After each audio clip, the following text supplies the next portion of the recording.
such a big world out there, we can reach it, we can. How this world will get there if we know how we can.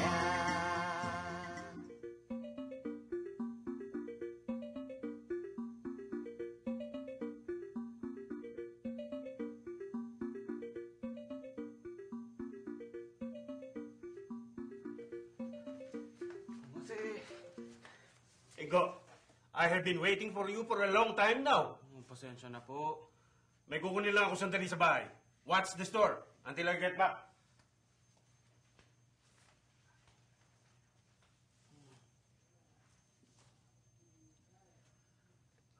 Hi, Ingo. What are you doing? I took a part-time job delivering these goods for Mang Jose. Oh. Parang ayaw ko na yata. Mainit ang ulo niya ngayon. Hi guys, Hello. Ingo. Ito na yung mga mangga. Sige. Sige, mauna na ako. Salamat Goodbye. I asked for Chito's help. All the deliveries could not fit on my bicycle. Oh, good. Ay, Mang Jose! Ay, may nakalimutan ako. Hello. Mang Jose! Here are the mangoes. Bakit ngayon lang ito? You were not the one who brought this, were you? Who brought this? The mangoes were brought. Yes, I know what were brought. I'm asking you, who brought this? You are useless. Nakita mo, Karen? He did not even let me finish my sentence. What I was going to say was that the mangoes were brought by Chito. Yes. He seemed very impatient. But maybe you should try using a different voice from time to time. Why? Is there something wrong with my voice?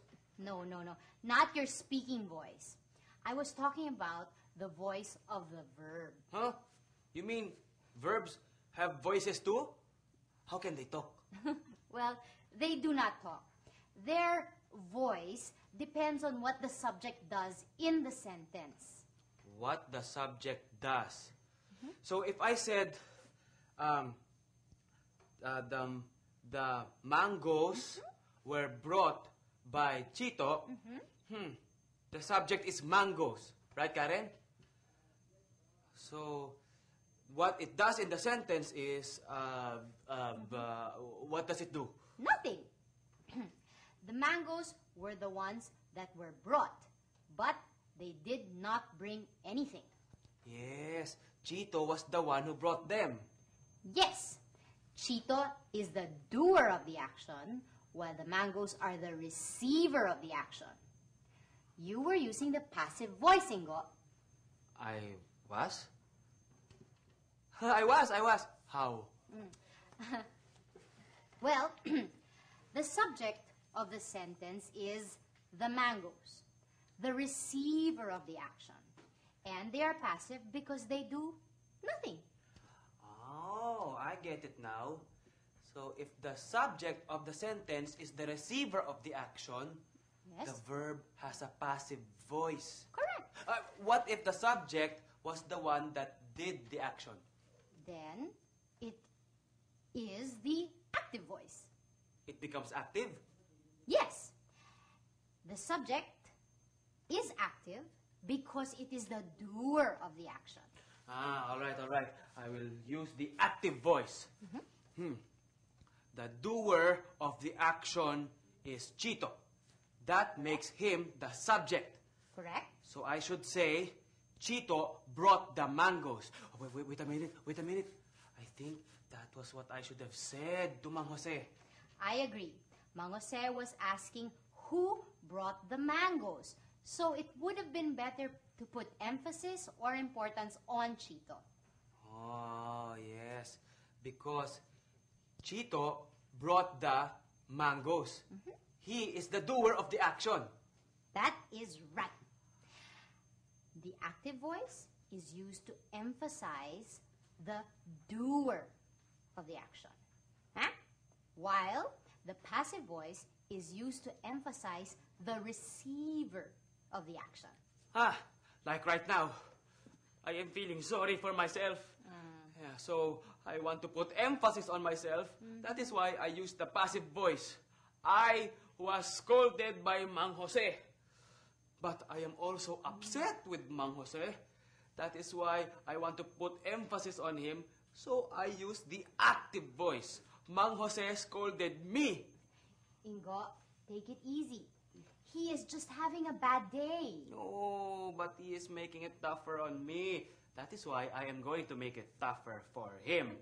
But it will only make it worse. All right. I will not do it. Not yet. Ingo. Karen, Yes? anong nangyari kay Mang Jose? His stocks were all messed up when he got here this morning. He had to arrange them all day.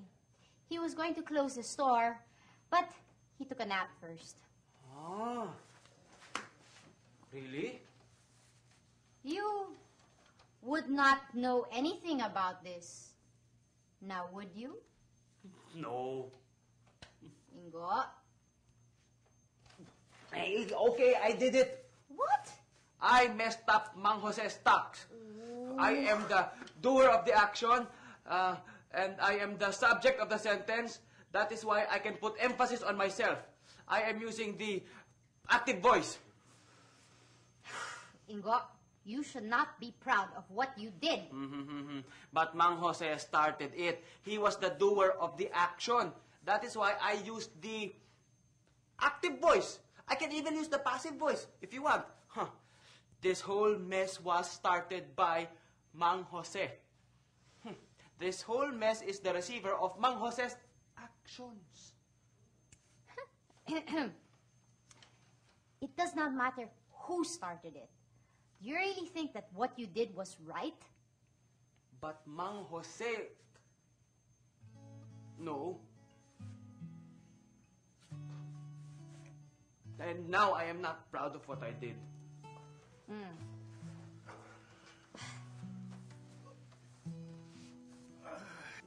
Go. Mang Jose, I have something to tell you. What is it? Mang Jose, I was the one who messed up your stocks. What? I am really sorry, Mang Jose. I only did that because you were so mean to me. That is not an excuse for what you did. But Mang Jose, Amara, I have to go home. I need to rest. Maybe Mang Jose just needs time to calm down. alam ko na. I am going to write him a letter that will give him enough time to think about my apology. That sounds like a good idea. Dear Mang Jose, I am very sorry. Your stocks will never be messed up by me again. I hope that I can still be forgiven by you. Ingo, maybe it would be better to use the active voice. Why? Well, you want to catch Mang Jose's attention, do you not? Yes, I do. The active voice emphasizes action, so it sounds livelier.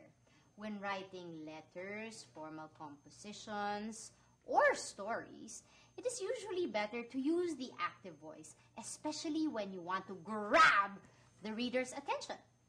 You mean the passive voice should not be used in writing?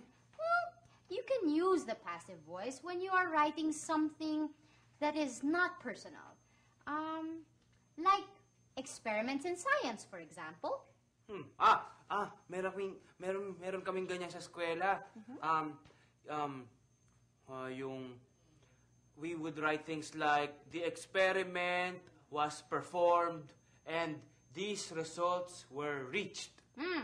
They are both in the passive voice. But I'm writing something personal, so I am going to use the active voice. Correct. I will never mess up your stocks again. I hope that you can still forgive me. Very good.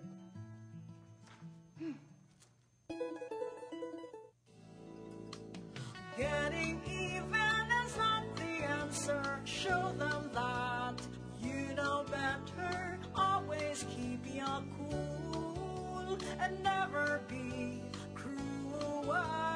Don't do others what you hate. In time it may be too late. Just do the right thing and peace you may bring. Two wrongs don't make a right.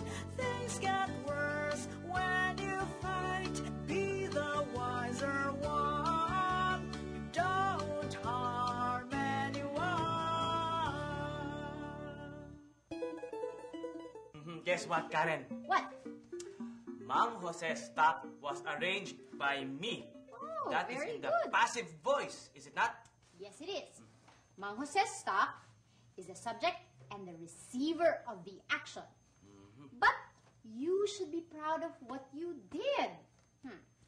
Try putting emphasis on yourself. That is easy.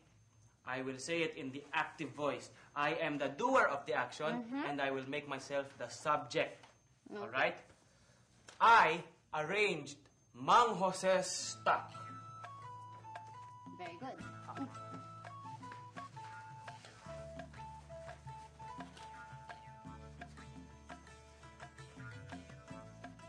Ingo, everything is all arranged. You did this? Yes, I did, Mang Jose. Good. Mang Jose, have you read my letter? I did. And since you really feel bad about what you did, I forgive you, Ingo. Just make sure you never do it again. I promise. You were right, Karen. The active voice does work well in writing. And sometimes it can be stressful around here. So you have to excuse me if I lose my temper once in a while. I am forgiven, Karen. That is in the passive voice. Yes. Mang Jose, this time I will put emphasis on you. Make you the subject and use the active voice. Mang Jose, forgive me.